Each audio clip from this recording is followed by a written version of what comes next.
Hello. So it's been a little while since we last got the 737 out on the YouTube channel. So I thought we'd go and grab the 737-900 and take it for a flight. We are going to fly from Osaka in Japan down to Nagasaki. So you can see the flight plan we're going to program in. So you can see that the longhand version of it across the top of the screen here. If we click on the edit button, you can see the text version, which I've gone and copied into Notepad so we can see very briefly what the route is. So we leave Osaka, runway 32, we do the Tiger 2 standard instrument departure to Arima, then we do airway V28 to the waypoint Olive, then Y28 to the VOR at DGC, then another airway to Ogi, and then the Fubki approach into Nagasaki, runway 32. So let's go and jump inside the aeroplane and get it fired up. So I'm going to follow checklist because I always tend to these days because it avoids mistakes. So Control 6 goes overhead.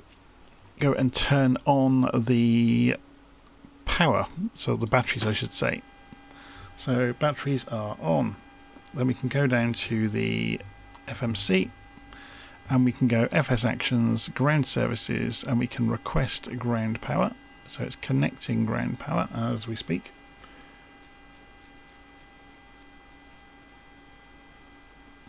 So we're just waiting for that to get connected. Give it a few moments. So what you will see now we've got the ground power is we've got the cart here with an umbilical into the aeroplane. So we'll go and jump inside. Control 6. We can go and then turn on the ground power. Let's just check a few things actually before I go much further. I always forget to do this. Open volume mixer. Yeah, Stim's on full volume, so you're hearing it okay. Good.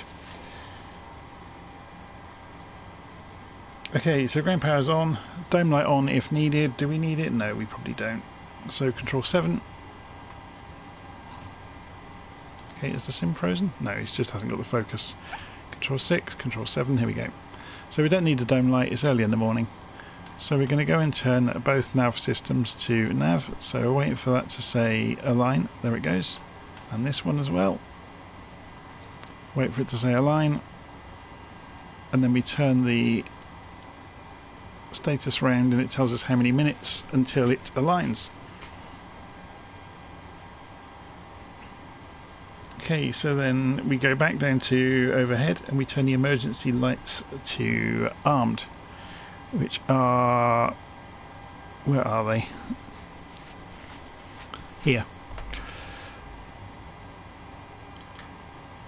Okay, window heat to on. So window heat's up here. Probe heat to on. Then we go and program the flight plan.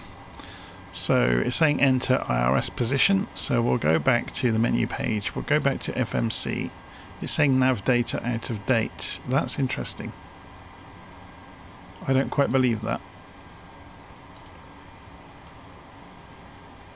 Jan, Feb 23. So have I updated the airplane and not updated the database? Let's have a quick look. Novigraph Data Center. The 900 isn't updated. I wonder if it'll break it. Yeah, it won't let me do it while it's running. Okay, we'll see if we can get away with it. So position initialization. We are going to go next page, pick up the GPS, previous page, and drop it into the RS position. RJOO is our departure airport. So Romeo, Juliet, Oscar, Oscar. Put that into reference airport. Then go and put our route in. So we're going from Romeo, Juliet, Oscar, Oscar to Romeo, Juliet, Foxtrot uniform. Romeo, Juliet, Foxtrot uniform. Okay, runway we are leaving on is 32. 32 right. And then we can go next page. And now we can put our airways in. So the first one we put in is a direct to Arima. So ARIMA. This is where we pray that all of the waypoints are still there. So we need to check. The quickest way to check this is in little nav map actually. So let's go and have a look. Arima. Show information for Arima. 3445. 3445 is that one. Direct to Arima. Then V28 to Olive. So V28 to Olive.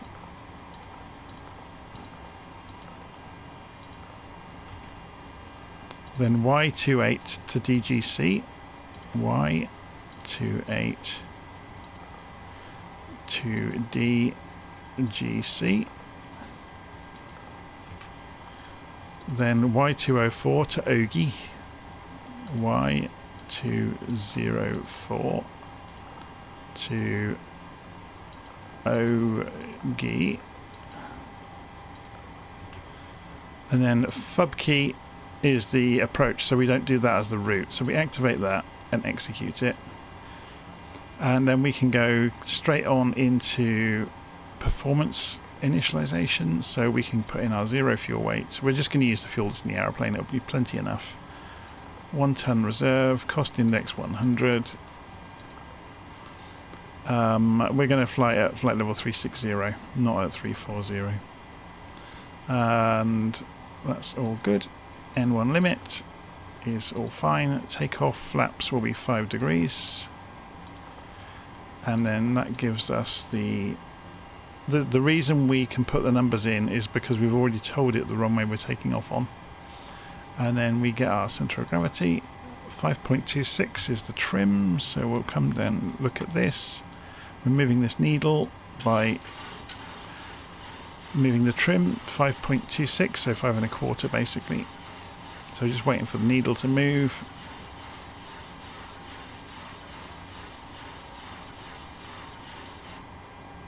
Bit more. That'll do.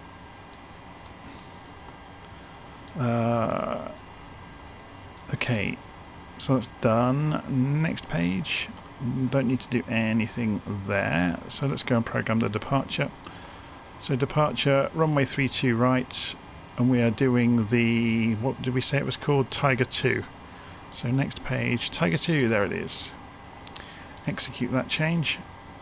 We can even program the arrival into oh, I've got a name, Nagasaki. FUB key into runway 32 on the ILS-Z. So ILS-32 and Fubuki. And execute. Okay, so if we go and look in legs, with a little bit of luck, because we put on, we still have got a discontinuity. That's just getting, yeah, the reason for that, just to explain that to you, is look, there's the start of the airway from Arima. The standard instrument departure only gets as far as Tiger, so there's a small amount that it doesn't know. So we just select Arima, pull it up and execute it. And then go down and down and down and down and down, and that all looks good all the way in to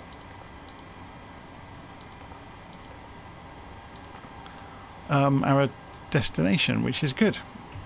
Okay, so we've got that done.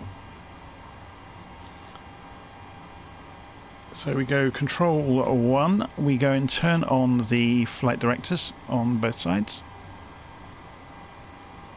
And we go and configure the master control panel for the autopilot. So we said we are taking off runway 32 at Osaka. So let's find out the exact direction of the runway. 323 degrees. So we'll go and pre-program this. We'll go and go for a 30-degree roll rate during our journey anyway. So we want 323. We'll also do that with the course. So 323.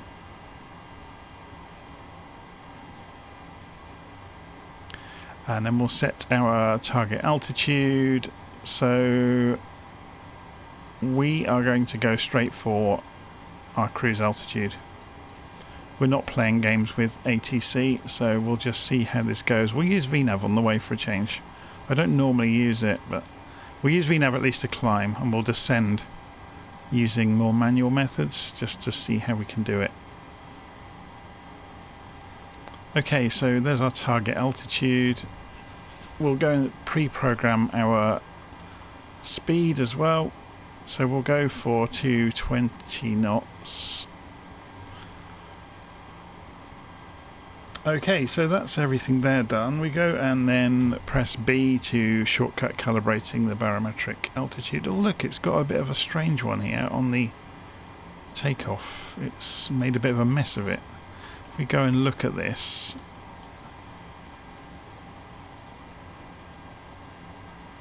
maybe it thinks with the aircraft model it can't make it, so that's an interesting one.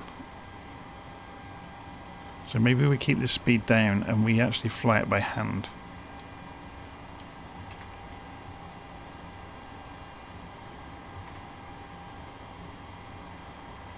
Because if we... I wonder if this will correct itself. I wonder if it's just rendered wrong. So we should be taking off...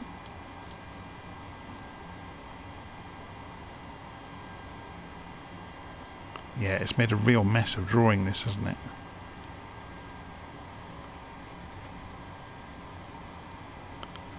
So we should be taking off 3-2. We'll see what happens when we taxi out. There's always something, isn't there?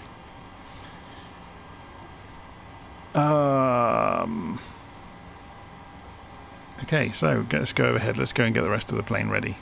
So seatbelt signs can go to on, which are over here somewhere. Fasten belts goes to... Well, we'll put it on auto. We'll put the chimes on auto as well. Oh, and they don't have an auto apparently. They only have on. Okay, so your damper goes to on. We set the cabin pressure to the cruise altitude, which will be 36,000 feet for us today. We set the aft fuel pump 1 to on. We put the APU start in place, which is down here. So you then see the exhaust gas temperature of the APU will rise. It will go up to about 7 and then fall down to about 4, typically. Let it get on with it for a moment. If we go out the back, you should hear the whine from it.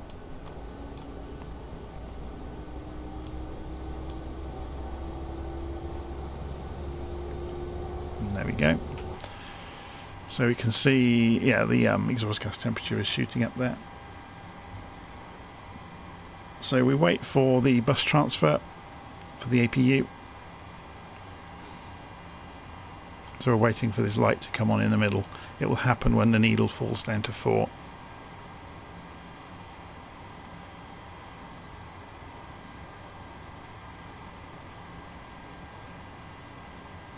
There we go. So that means the APU is now generating power, so we can transfer over to the APU.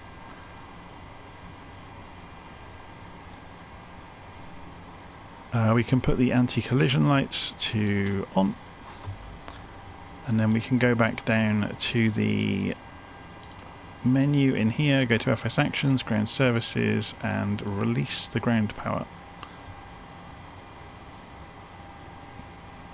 While we're here, we can also remove the chocks, and that is a trigger in the simulator to also make the doors close and for the van to pull away from the aircraft. Okay, so fuel pumps all go to on now, so we're getting ready to start the engines basically. APU bleed can go to on, it's over here. We perform pushback if we need to. Do we need to do pushback here? Not really, we can just turn around. There's the runway just over here.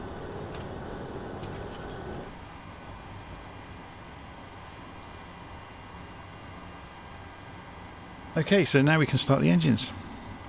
So we're going to leave it on the parking brake while we do this. So to start the engines we need to choose an ignition system. So we'll go for the right ignition system. We move to GRD on the engine start and we watch the numbers come up. Here we go. So N2 is increasing, so the compressed air from the APU bleed is firing the engine round. When it gets to 20% we will advance the starter for engine number 2, which introduces the fuel.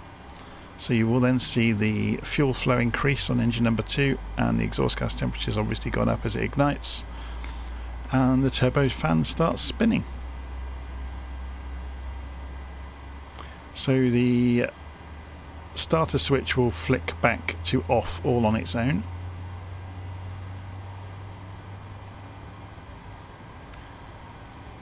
And when it has done so, we can do the same for engine number 1. There are 2 ignition systems. You can alternate them. It's just a wear and tear thing on the real aircraft, so we're not going to worry too much. There we go. So N2 is coming up. So when it gets to 20%, we will push the starter lever forwards for engine number 1. And here comes the exhaust gas temperature. So while we're doing that, while we're waiting, let's just go and check something. So ground maintenance, service hydraulic fluid and engine oil, refill fire bottles, refill oxygen bottles, replace brakes, replace tyres. I don't think we need to do any of the rest of it. The one you need to be careful of is hydraulic fluid if you've been flying the 737 a lot. Okay, so engines are up and running. So then we press Control 6 again to see this. We can bus transfer now over to the engines away from the APU, which means we can then switch off the APU, switch off the APU bleed, put the hydraulic pumps on now.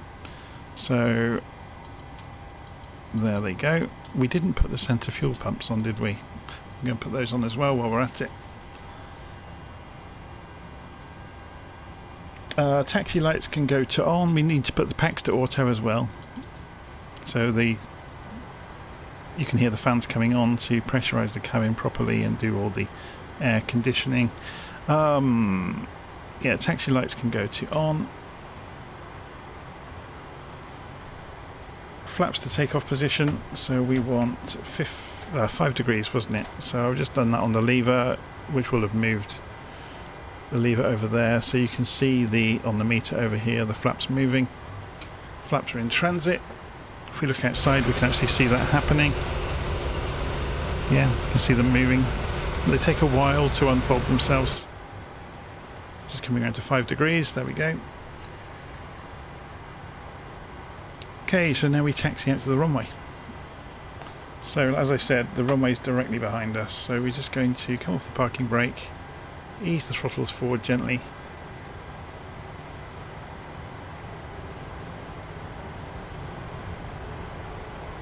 Now, I saw this do this the other day. There's a bit of a bug in it at the moment.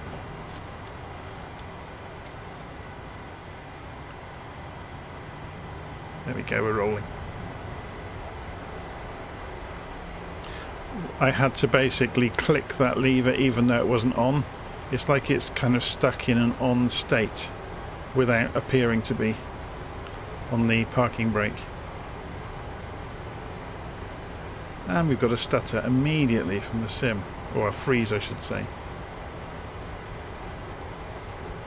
We just wait for it. Usually we only get one freeze during an entire flight, but it's doing it to us now. There we go.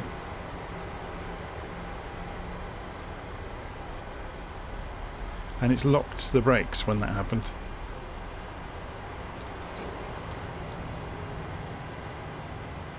There we go. So it's not without its bugs. So I think we may have got away with it. Look, this has corrected itself. That rendering issue we were talking about.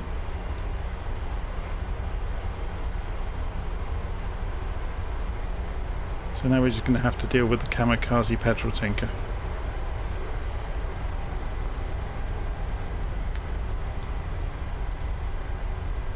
He's off to do some donuts in the parking lot by the look of it.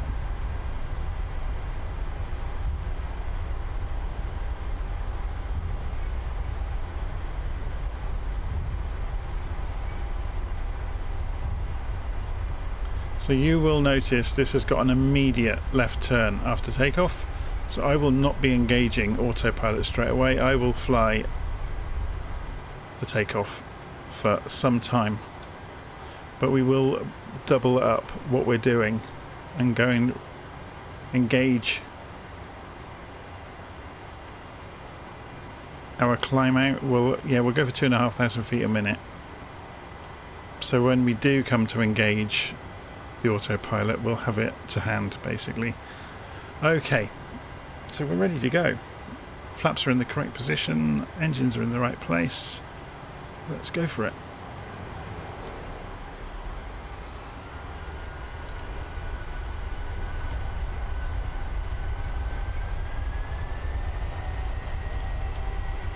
Let's just put this on the legs page while we're rolling.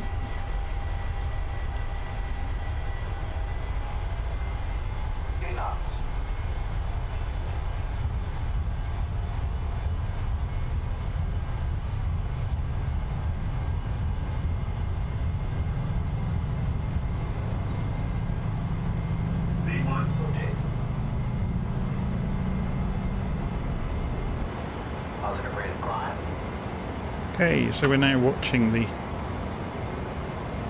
plan there. Gear up. Keeping an eye on the airspeed.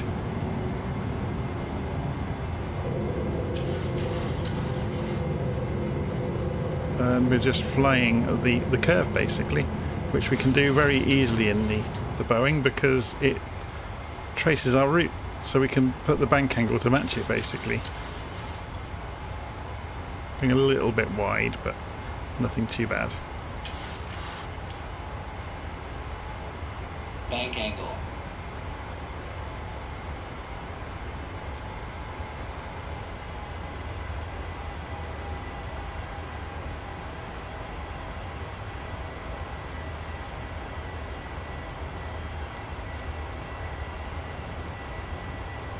So we just have to be above 6,000 feet by the time we get to Tiger.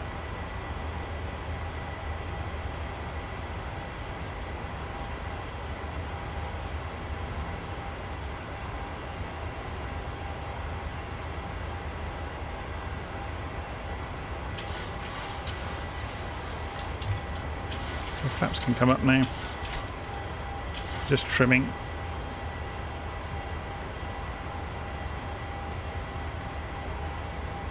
Not holding the route very accurately today, am I? But that's okay.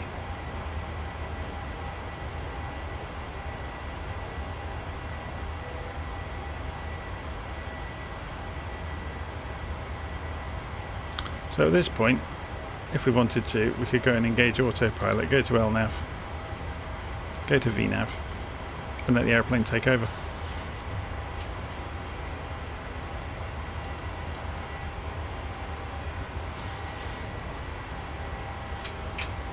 Auto throttle's on, and the plane is climbing out. It is, yes, it has got a slightly strange route here, look, which is ever so slightly odd indeed. So rather than do this as a straight line, it's looped back the opposite way. We'll let it do it. Actually, no, we're not going to. We're going to fly this. It's fine. So we should have been doing this.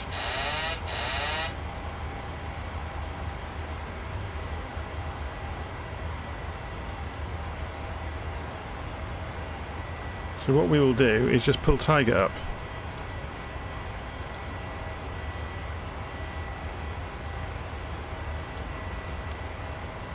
So for whatever reason, it got the route wrong. I think maybe I had the same waypoint twice if I had double checked it. It's not a major issue.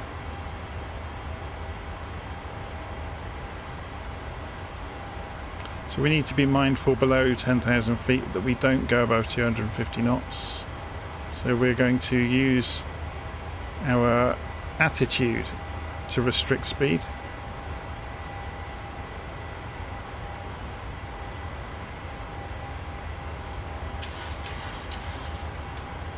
Okay, autopilot back on. It is creeping above 250 knots, look. It's not too serious. Okay, you know what we have forgotten? We forgot to put TCAS on. There's always something I forget. Where is it? This is a slightly different layout than I'm used to. So once you have TCAS on, you can obviously show traffic around you on the autopilot. Also below 10,000 feet we really should have had the landing lights on, but it's too late now to worry about that. We'll deal with it on approach. So now we have gone through, actually let's have a quick look. Departure, standard instrument departures, Tiger 2. So has this got the transition altitude up here somewhere? 14,000 feet. So when we come through 14,000 feet, we will need to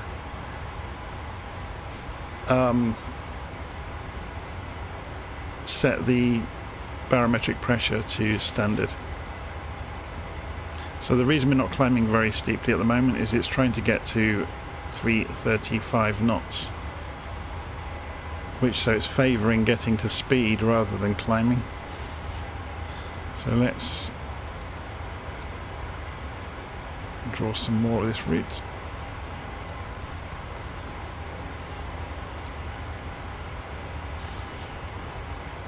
Yeah, you can see the climb rate has now gone up to 2,000 feet a minute.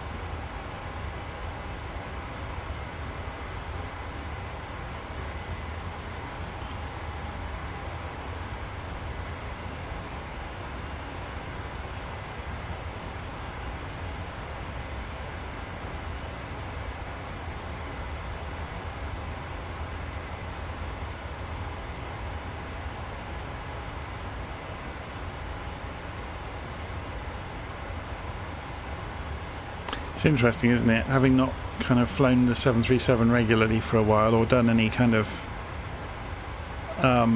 full procedure kind of flights, it's amazing how quickly some of the basic steps fall away from you, like doing the TCAS. Did we put the strobes on? No, we didn't put them onto strobe. So they should have been on the runway, really.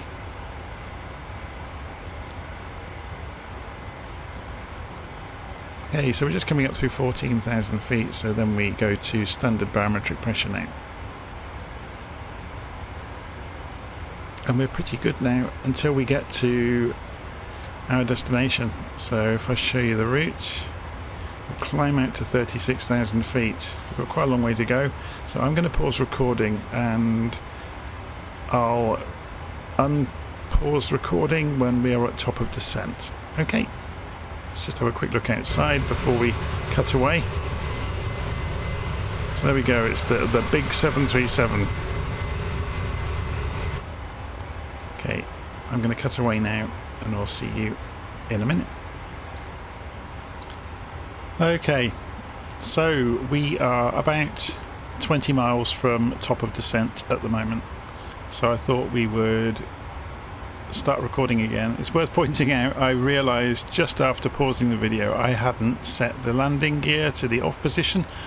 If you don't do that on the real aircraft, it's unnecessary wear and tear on the seals on the hydraulics, where they're continually charged trying to lift the gear the whole time. Other than that, yeah, everything's gone smoothly. The plane's flying along, following the route. If we zoom out on the range here, you'll see there's the route going off around the corner. So we are now down here. So it's quite a straightforward routine actually. If you go and look, it's interesting to see how little nav map renders it differently than Navigraph. So there we are, zooming along. Let's turn off some of this data so we get a bigger view of the map. You can see there's our top of descent. It's been calculated slightly differently by Little Nav Map. If you look inside the aeroplane, it's just after Hizet. So yeah, it's done it quite a lot later, but that's because this is based on the 737 MAX, not the 900, which is a smaller aeroplane, so it's lighter and it can descend more rapidly. That said, we can use spoilers if we really need to come down at a rate of knots. So the real thing I wanted to have a quick look at was it's interesting actually looking at this, just as an aside. Yeah, this hasn't actually chosen the routes correctly. We should have had that. And we should have had select ILS Z runway 32, add it to the route, and it's looking a lot better now. So that FUB key that we can see, let's have a look through the end of this. That shouldn't be there. So therefore that one shouldn't be there either, and now it should make a lot more sense. That's a lot better. Okay, so now we have access to the routes. So open chart overlay. They've changed this, haven't they?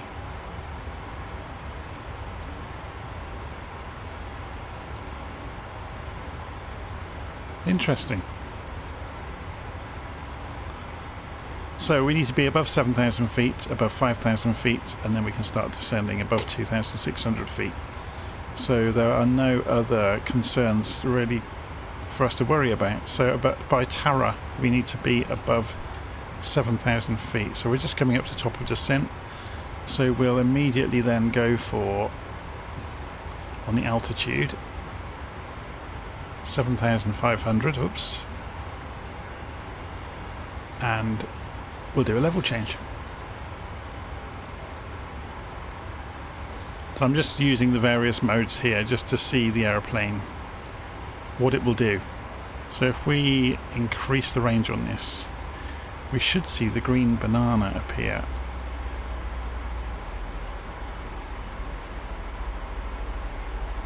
Which will estimate our... There it comes. So we need it to be by the time we get to Tara, remember. So as long as it's coming down faster than that, we're fine. And it's coming down significantly faster than that, which is good. So you can see this is managing to descend at the moment at 3,700. My word, it's coming down really quickly, isn't it? So what we could do is go for speed mode. Of course it's in level change, so it won't. But if we were to increase speed, then obviously this will change.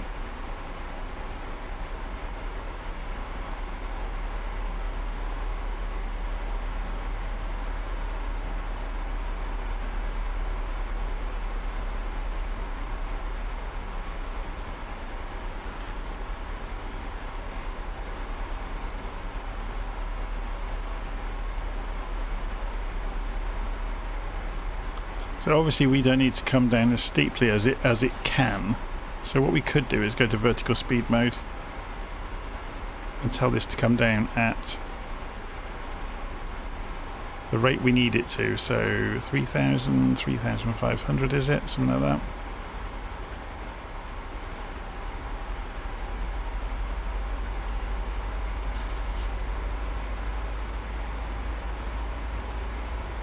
About 3,000 feet a minute by the look of it. And that will suit us perfectly.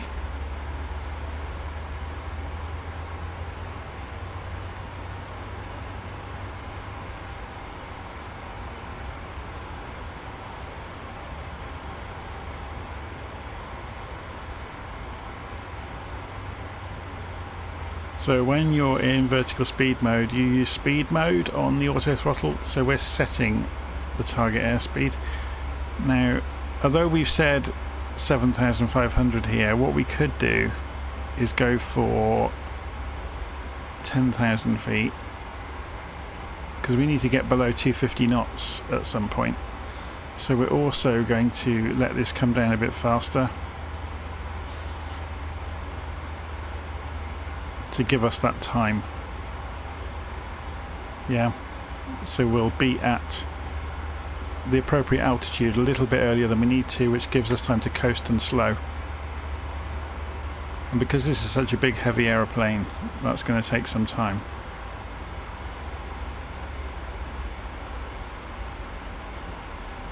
So let's zoom in on this now. So we can see that VOR, Delta Golf Charlie, and we're going to turn left at the VOR. You can see the distances here to each of the waypoints. You can also click route data and see an ETA at each waypoint. If you want, you can look at progress as well, which gives you the next few waypoints with the ETA and the distance to go combined, which is quite cool.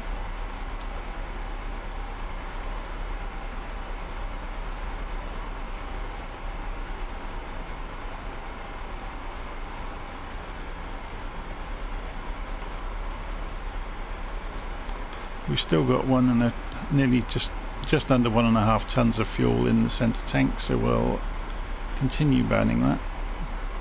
We're going to be landing quite heavy. So let's just go and check on Navigraph what the runway looks like.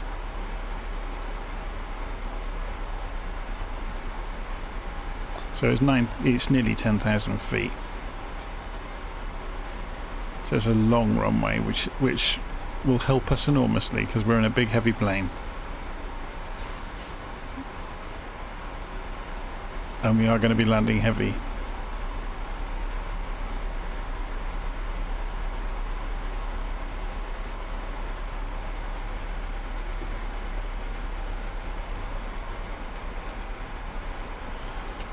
Okay. I never get bored of looking out of the window in the simulator. It's brilliant, isn't it? So we are just passing Fukuoka.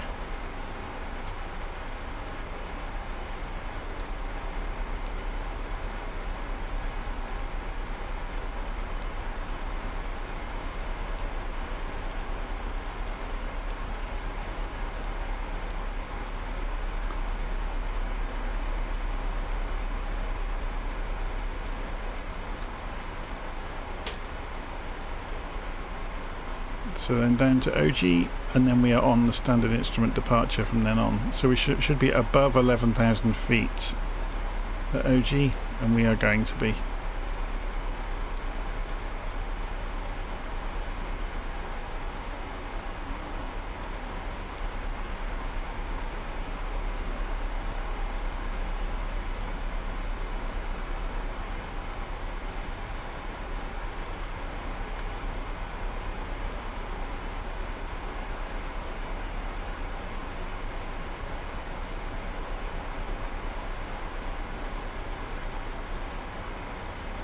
So we need to be above 7,000 feet at Tara. So we need to manage our speed once we get to 10,000 feet. So let's just modify this slightly to stop it from descending too quickly. So it looks like we are going to get there slightly before Ogi. Or OG, depending how you want to pronounce it.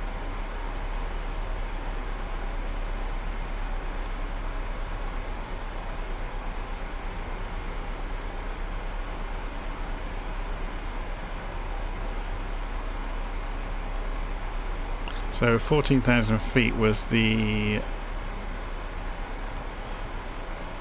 altitude let's just make sure that that is the same at the destination. So show information for the destination. Yes, 14,000 feet is the transition altitude. So we've gone to altitude hold mode now. So we're going to immediately go for 250 knots.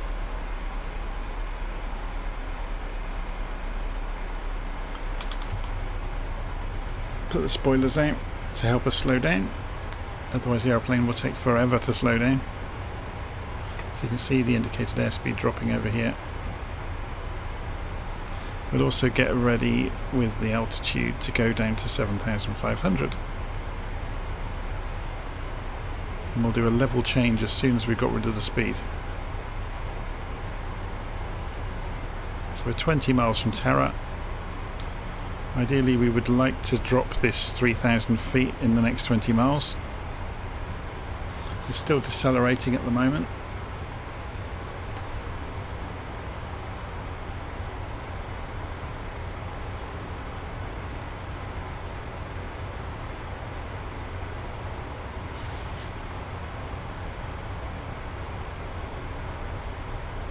Okay, let's do a level change.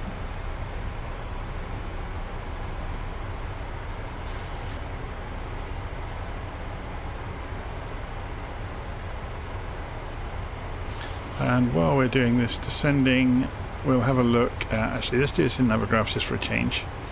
We'll go and look at the ILS. So we want 110.9, 325 degrees. So 110.9, 110.9, put it on both sides, 110.9, and what was it? 325 degrees. So 325 degrees on the course on both sides. And we'll switch over to approach mode on the EFIS displays when we get a bit closer. We can set the range on this one to make it a bit more useful, I guess. There we go.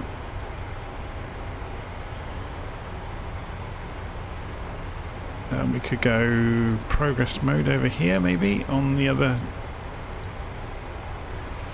so we get both sets of data.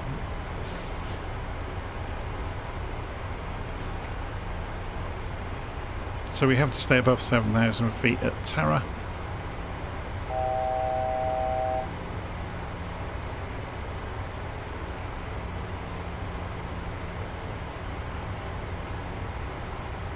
So just coming off the turn we will be entering into descent, so above 2,600 feet at Chara, above 5,000 at Takak. Okay, so you can see all these restrictions on the legs page as well.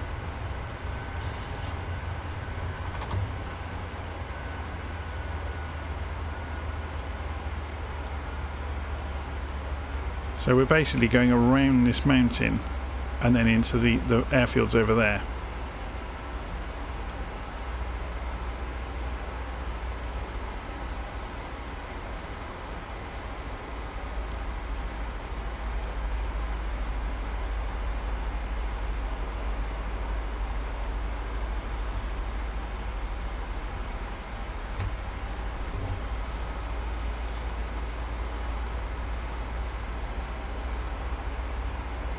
Okay, so we'll bring this down again.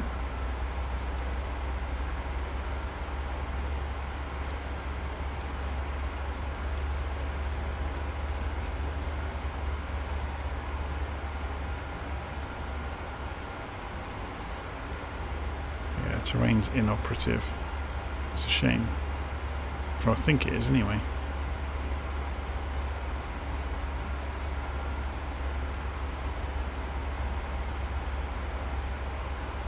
Oh no, it is working, sort of.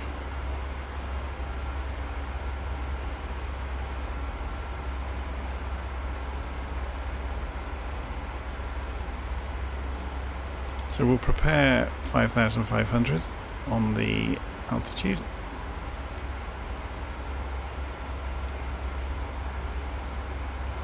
wants us to decelerate once we get to the turn.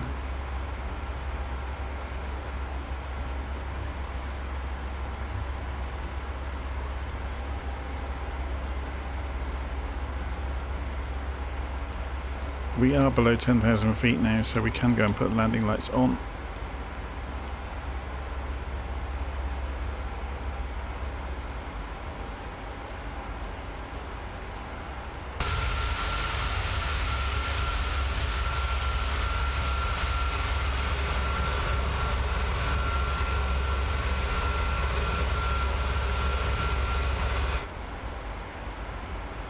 Okay, we can start descending. Level change.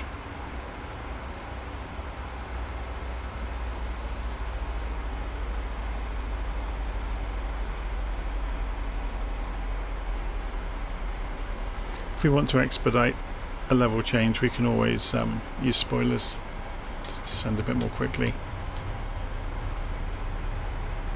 You can see that's pulling it really in quite tightly.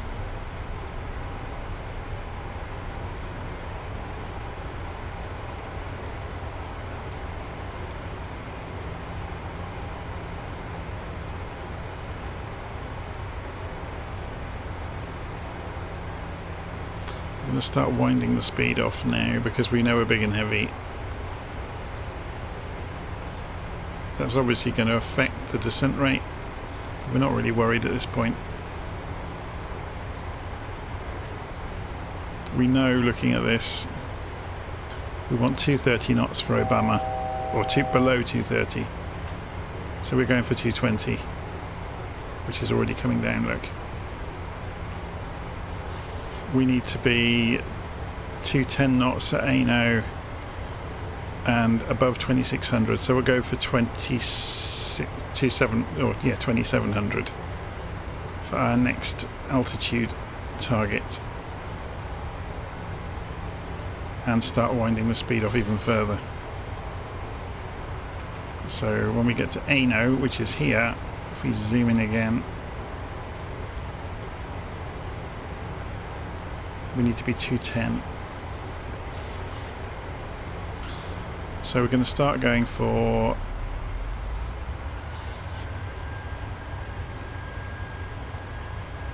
2,600 feet then.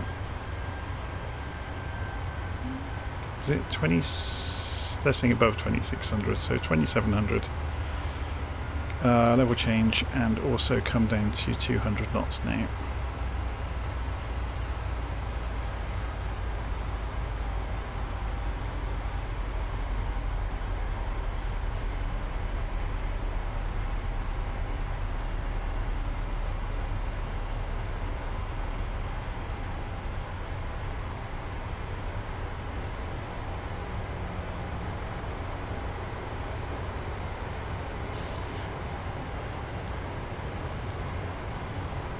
Beginning the turn. So we should pick up the ILS fairly soon. So we've got the speed down now. So now the aircraft's dropping.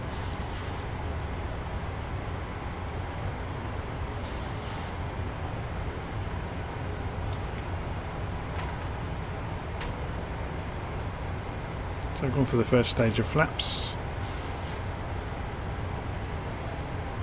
which will also help our descent.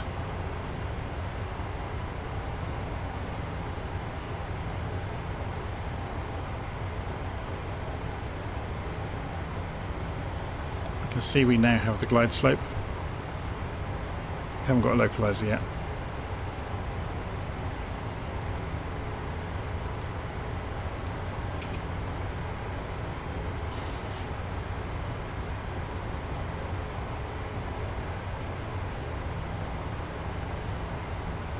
There's the airfield. The klaxon was telling us we're within 1,000 feet of the target altitude. So we're just dropping to 2,700 feet, remember.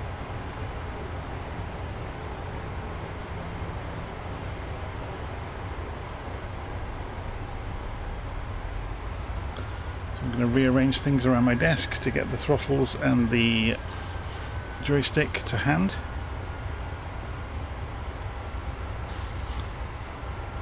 I'm going to take over very shortly.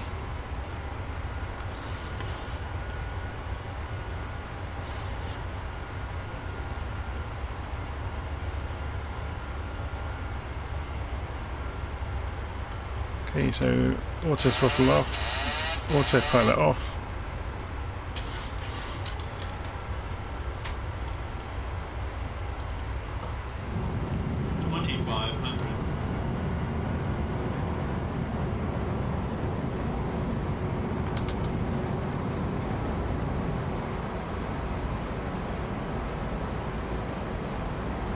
Okay, so we're a little bit high on the glide slope.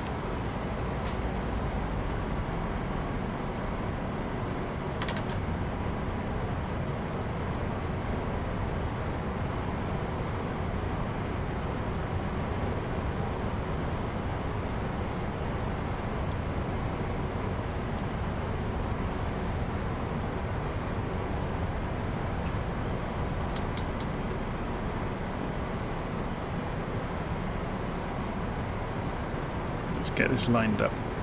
Should we go for approach mode on the display now?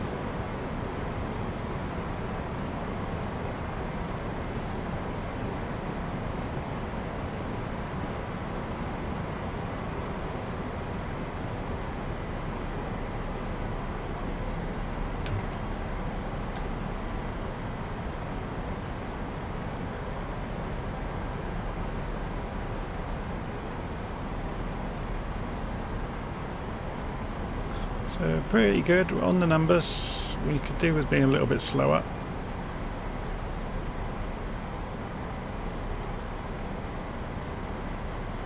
Full flaps now. 1,000. We're going low, so I'm going to lift the nose, increase throttle.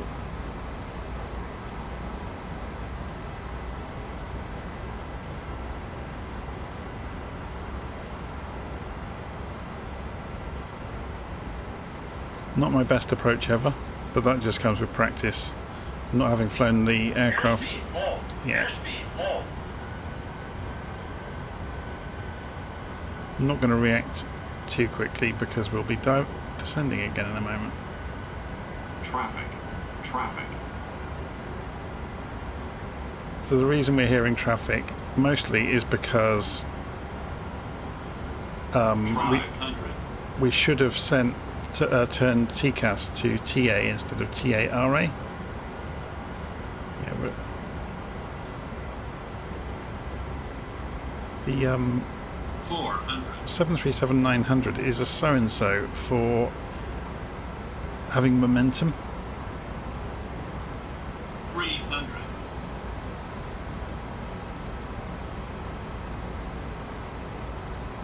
So you kind of have to pitch the nose at a given attitude and hold it there and see how it reacts. 100. See, look at that. The ILS markers were miles away. 50. 30. Airspeed low. 10.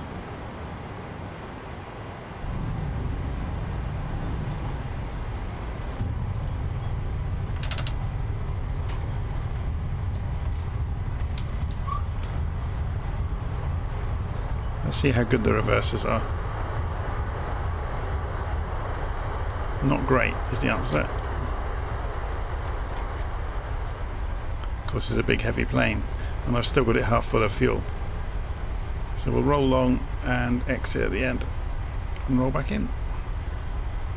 So as we're rolling back in, we can take the landing lights back off, we can turn the strobe back to normal, we can start the APU on our way in.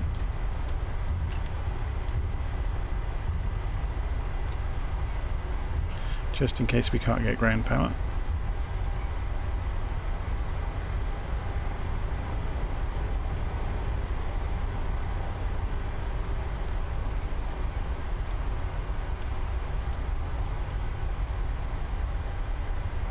And say good morning to Nagasaki.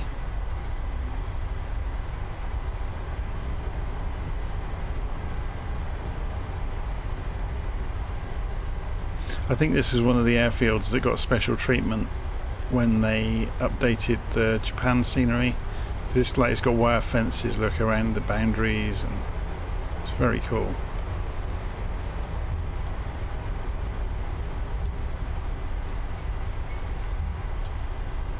So we're going to taxi back up.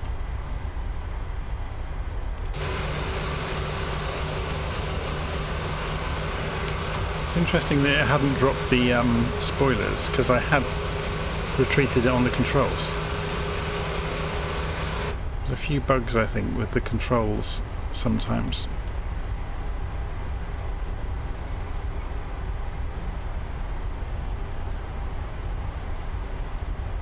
So yeah, obviously I'm still quite rusty at flying this. I don't fly it regularly enough for it to all be natural. I've been flying too many GA planes around recently, and some of the procedures aren't kind of cemented into my head. So I really do have to rely on checklists a bit more.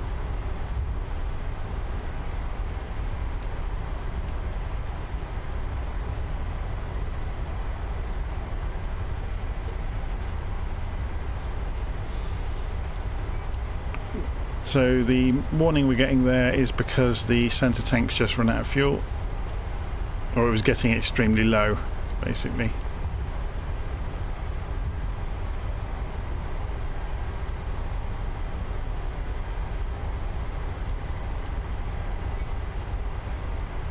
So also TCAS can come off now we're on the ground.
Okay, so yeah, there's something definitely broken with this at the moment.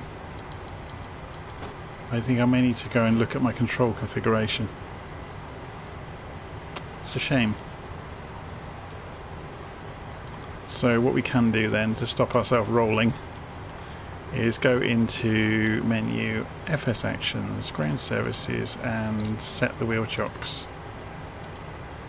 There we go. We can request ground power. We've got the APU on already, so we can cut the engines. And we can transfer over to the APU. And as soon as ground power is connected, it's already connected, we can transfer over to it. So then the APU can come off. And then it's just a question of going around the cockpit turning things off. So packs can come back off. Oops. Should we release the parking? Sorry, not the parking, the seatbelt signs. Let everybody get up. Anti-collision lights off. Strobe lights to the off position. Taxi lights off. All good there. That's all done. So the fuel pumps can now go. Oh, we need... No, we've turned the APU off, haven't we? So we can turn all of the fuel pumps off now. The hydraulics can come off as well. That was all as we found it. So yeah, we're good to go basically. We could just go and... Oh, the... turn off the emergency lights and turn the batteries off. And if we turn the battery power off now, we'll go cold and dark. So it's fairly straightforward stuff really, isn't it? this hangs on to power for a few seconds for some reason. On the MCP it always does. Okay. So there you go. Engines are windmilling in the breeze. Welcome to Nagasaki. Yeah, they really have done a bit on the airport, haven't they? It's quite cool. Should we go and have a look at it with the drone camera? To be honest, I've not looked at it since they updated the scenery. That's pretty cool. Obviously, it's still not, perfect, but it's not bad for free scenery, is it? Can we go inside the walkways? No, they won't let you. That's a shame. Will they really not let you? They put clipping on the whole structure. Oh well.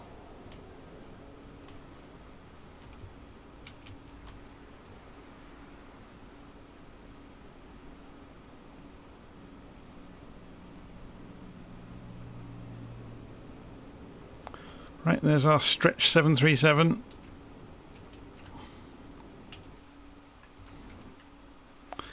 I'm going to leave it there. So hopefully you enjoyed that. As you saw, I'm quite rusty in the 737. There was times there where I was looking around trying to think where on earth that switch or missing pieces of procedure out here and there. And half of that is because I didn't follow my own written checklist. So it's another lesson, isn't it? You follow the checklist and then you don't go wrong. Anyway, I'm going to leave it there and I'll see you again soon. Take care.